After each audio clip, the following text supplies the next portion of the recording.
At first glance, Songkran looks like pure chaos.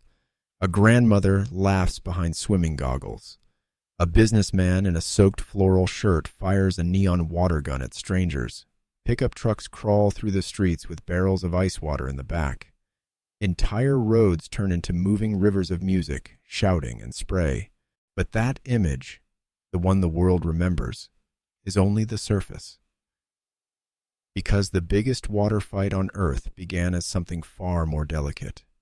A slow pour of scented water over the hands of elders, a gesture of respect at the hottest turning point of the year. And that contrast is exactly what makes Songkran so fascinating. It is loud and tender, playful and ceremonial, ancient and aggressively modern, all happening at the same time under the fierce April sun of Thailand.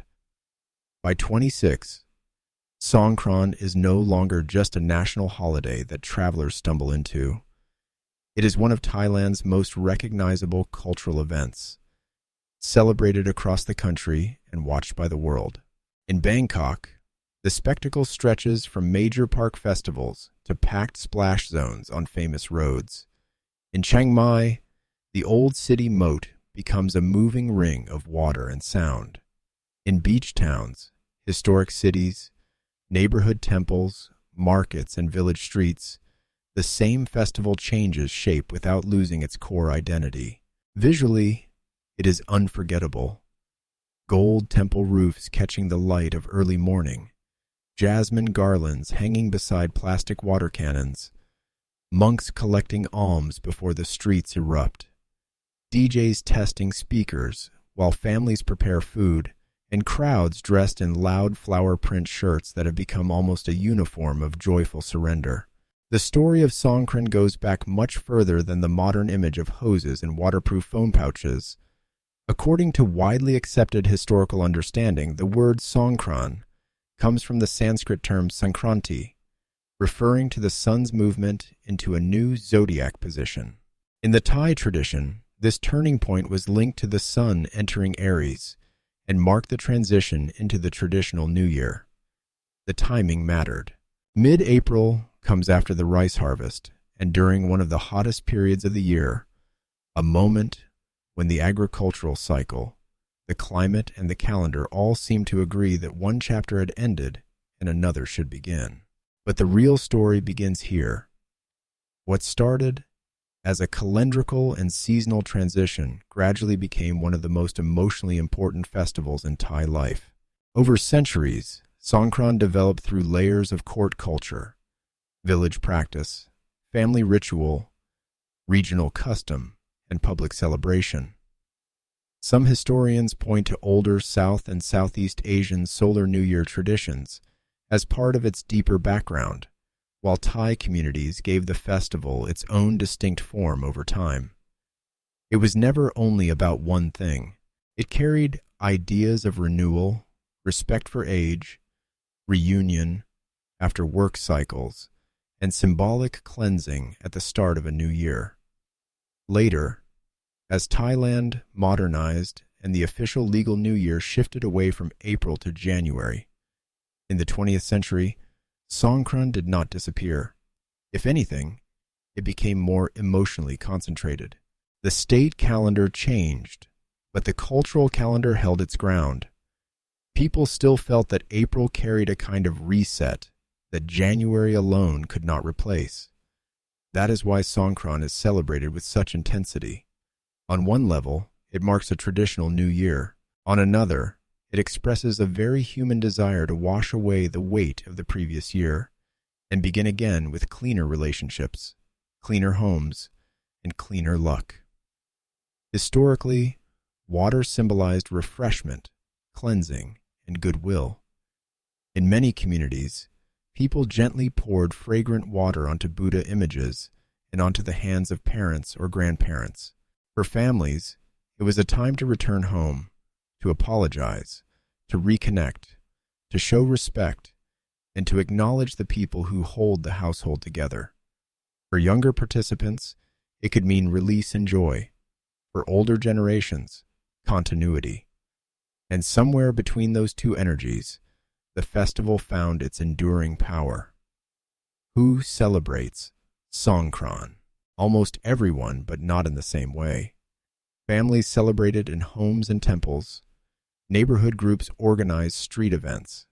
Local governments set up safety zones, stages, parades, and road closures. Vendors stock food, drinks, waterproof bags, floral shirts, and buckets. Musicians, dancers, and performance troupes prepare appearances for cultural shows. Artisans make decorative items, garlands, sand pagoda ornaments, and traditional clothing. Thai diaspora communities carry versions of the festival abroad. Domestic travelers plan reunions. International tourists arrive for the famous street battles, often discovering only after they get there that the quieter family side of Songkran is just as important. And that's where things become more interesting. The same festival can feel completely different depending on who you stand beside and what hour of the day it is. In 2026, Songkran also carries new international weight. Thailand's festival was recognized by UNESCO in 2023 as intangible cultural heritage, giving global visibility to practices that Thai communities had preserved for generations. That recognition matters, not because it changed the festival, but because it confirmed something locals already knew. Songkran is not random street chaos. It is inherited culture, living social behavior, and community memory. At the same time, tourism authorities have continued to expand major public programming. Bangkok and Chiang Mai features large showcase events in spaces like Benchakitty Park and Lumpini Park, while other districts and provinces build their own versions around local identity. So the festival the viewer sees in 2026 is both deeply old and carefully produced for a global audience. Preparation begins long before the first public splash. In neighborhoods across Thailand, homes are cleaned, old items are sorted, and family travel plans take shape. Markets begin changing color days in advance. Stacks of bright Hawaiian-style shirts appear outside shops in impossible combinations of orange, turquoise, pink, yellow, and green. Street sellers hang rows of plastic water guns that look like toys until you realize everyone in the city will soon be carrying one. Waterproof phone cases, goggles, sandals, towels, and small packets of cooling powder pile up beside jasmine garlands and temple offerings. This mix of the practical and the ceremonial is pure Songkran. One stall sells flower water for respectful rituals. The next sells industrial-strength super soakers. Neither looks out of place. Local authorities and communities prepare the stage of the festival with equal seriousness. Roads are mapped, some streets are closed, first aid posts are arranged, volunteer teams are briefed, and traffic patterns are adjusted.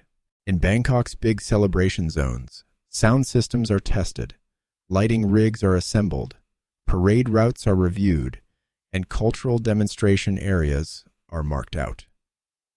In other provinces, preparations may center around temple courtyards, community fairs, traditional games, or local processions. Food vendors increase supplies because Songkran is not just about getting wet. It is about keeping thousands, sometimes hundreds of thousands, of people moving through heat, music, and celebration. Ice becomes a strategic material. Water tanks are filled. Pickup trucks are adapted into mobile splash stations. And behind the scenes, an entire temporary economy wakes up. If you arrive before dawn on the first major day, the mood is almost the opposite of what the world expects. The streets are still mostly calm. The air is warm but not yet punishing. Temple courtyards receive early visitors carrying offerings, flowers, and small containers of water. Families move more quietly at this hour. Some stop to make merit, some to bathe Buddha images in a gentle and respectful way, some to spend a moment with older relatives before the city changes personality. Vendors begin setting up nearby. lifting tarps, arranging chairs, chopping herbs, firing up woks. It is one of the most revealing moments of Songkran because nothing is hidden yet. You can still see the skeleton of the day before it becomes spectacle. As the sun rises higher, the transformation accelerates. Bangkok starts to hum. In business districts that normally feel controlled and polished, plastic barrels appear at street edges and music starts leaking out from speaker stacks. In older neighborhoods, children test the first splashes near side streets while adults pretend not to notice. Around landmark zones and public event grounds, security lines form, stage crews finish decorations, and the first groups arrive dressed for battle. Floral shirts, quick-dry shorts, waterproof bags slung across the chest, sunglasses, sometimes motorcycle helmets, often huge grins. In Chiang Mai, the old city begins to tighten with anticipation around the moat. In places with formal festival programs, cultural performers gather backstage in carefully prepared costumes, while outside, the public side of Songkran starts to loosen its grip on ordinary behavior. By late morning, the crowd fully arrives, and with it comes one of the most distinctive atmospheres in Asia. Not a single mood, but many layers moving together. Street DJs pump bass into avenues already soaked. Pickup trucks roll by with young people dancing in the back, scooping water from tanks and drenching pedestrians.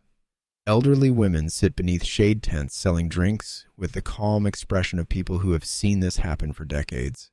Police, volunteers, medics, and municipal workers watch the flow, trying to keep the energy festive rather than reckless. Tourists learn very quickly that once they enter the splash zone, there is no remaining dry by accident. Yet most people never notice this part. Beneath all the noise, there is a powerful social permission at work. Songkran briefly rearranges status. Office workers, students, street vendors, families, influencers, delivery riders, backpackers, and grandparents can all share the same street on strangely equal terms. The opening public ceremonies in the larger festival areas add another layer of rhythm. In major city events, there may be formal welcomes, cultural showcases, regional exhibitions, and parades designed to present Thai heritage in a more curated way. In 2026, Bangkok, large-scale Songkran programming combines performance, art, family zones, and public water play, presenting the festival as both national heritage and contemporary entertainment. This can include demonstrations from different regions, stage dance, folk motifs, traditional games, temple fair-style spaces, and decorative installations that give the camera something richer than random splashing. And this is exactly what makes the festival different from how outsiders often imagine it. Songkran is not one giant undirected fight. It is a layered event where ritual, tourism, performance, and neighborhood joy overlap. Then comes the visual language that makes the festival so cinematic.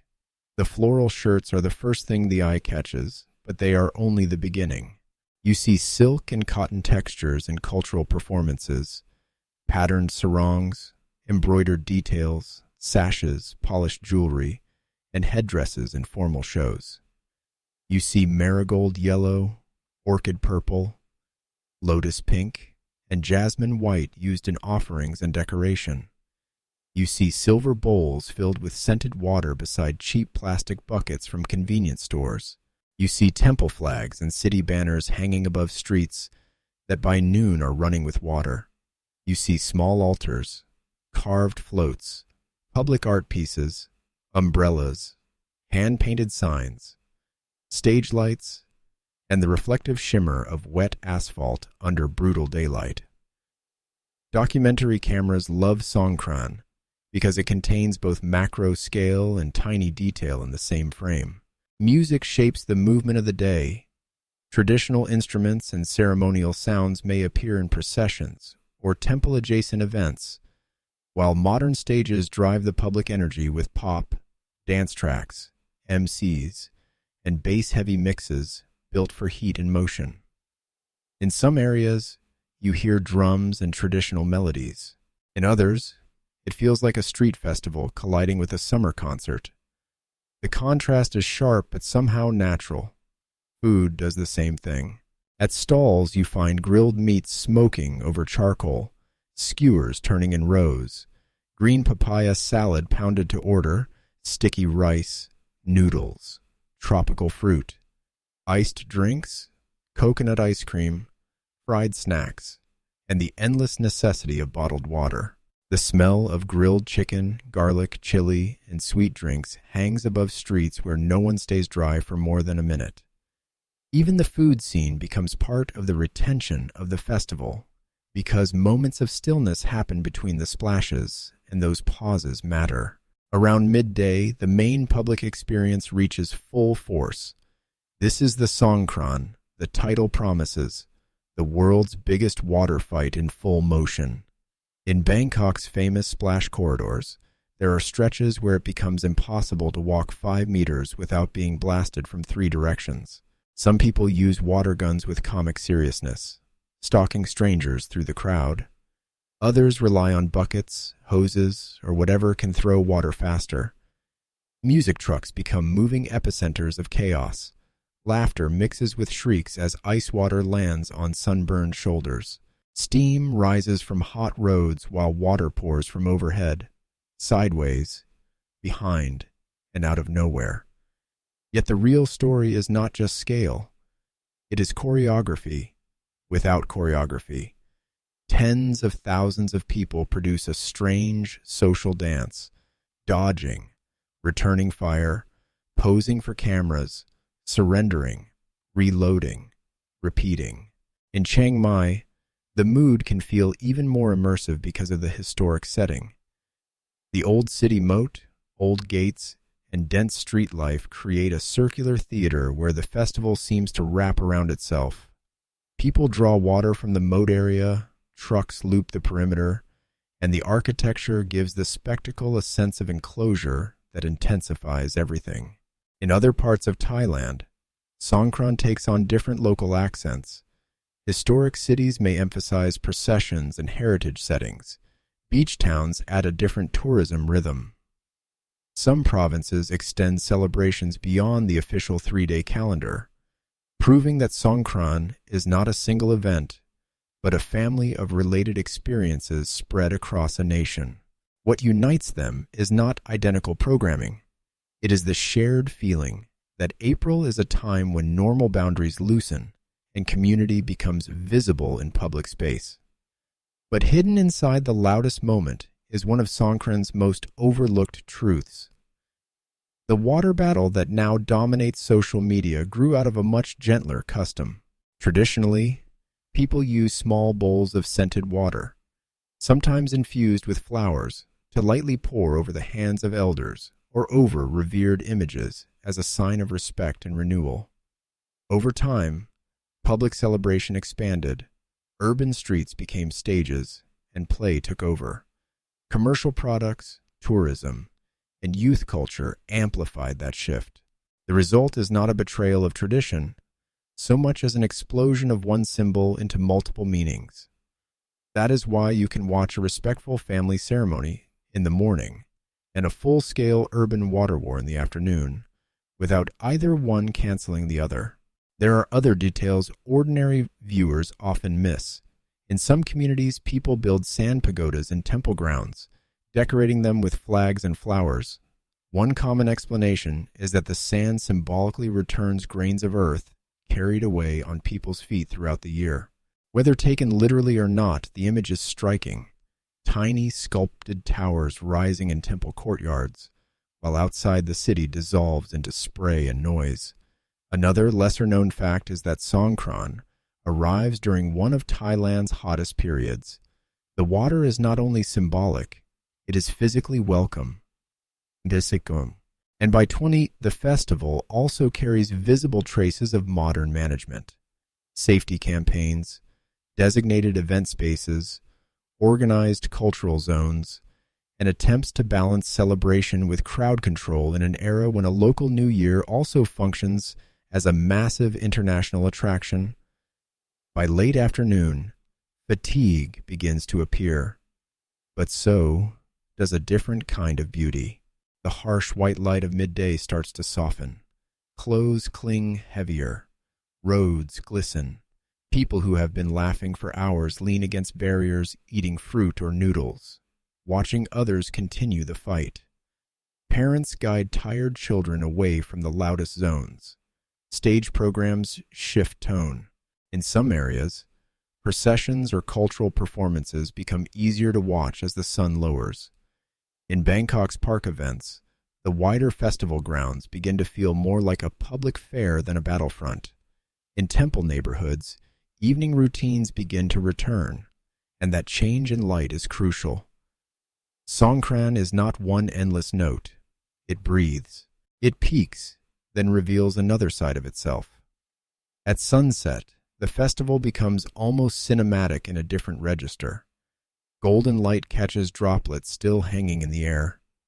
Wet streets reflect LED screens, lanterns, traffic lights, and stage colors. You can hear the day settling into two parallel worlds. One is still loud, still dancing, still spraying water under floodlights.